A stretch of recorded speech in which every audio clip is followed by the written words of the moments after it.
మనిషి ఎప్పుడూ ఖాళీగా ఉండకూడదు. ఉంటే పనికిరాని ఆలోచనలు వచ్చి అజ్ఞానిగా మారిపోతాడు.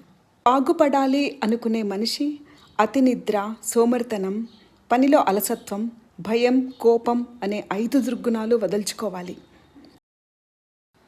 బాగుపడాలనుకునే మనిషి అతి నిద్ర, సోమరితనం, పనిలో అలసత్వం, భయం, కోపం అనే 5 దుర్గుణాలు వదులుకోవాలి. జీవితంలో 10 మంది నీ వెనుక లేకున్నా, 10 మంది నీ ముందు లేకున్నా, నీ గుణం, నీ మనసు మంచిదైతే కాలం ఎప్పుడూ నీకు తోడుగా ఉంటుంది. కడుపులోకి వెళ్ళిన విషం జీవితాన్ని మాత్రమే నాశనం చేస్తుంది, కానీ చెవిలోకి వెళ్ళిన విషం ఎన్నో బంధాలను, అనేక జీవితాలను నాశనం చేస్తుంది. అందుకే తప్పుడు మాటలు చెప్పడం ఎంత తప్పో, చెప్పుడు మాటలు వినడం కూడా అంతే తప్పు.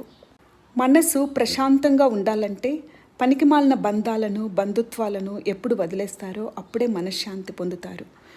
అది అర్థం చేసుకునేవారే జీవితాంతం ప్రశాంతంగా ఉండగలరు. ఆనందం వస్తువుల్లో ఉండదు, మనసులో ఉంటుంది.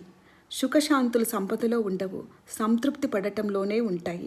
ఎంత సాధించినా సంతృప్తి లేని జీవితానికి శాంతి అనేది ఉండదు.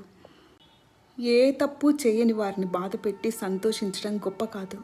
ఒకరి పతనం నువ్వు చూడాలనుకుంటే నీ పతనం ఆ పైవాడు చూస్తాడు. అబద్ధాలలో అమృతమైన మనసుకు హానికరమే, నిజంలో కన్నీరైనా గొప్పగానే ఉంటుంది. కలత చెందే జీవితానికి గొప్ప ఔషధం ధైర్యం, ఓపిక, కష్టం, నిజాయితీ. నిర్ణయాలు ఫలితమే భవిష్యత్తును నిర్ణయిస్తాయి. కొన్ని ప్రశ్నలకు నిశ్శబ్దమే సరైన సమాధానం.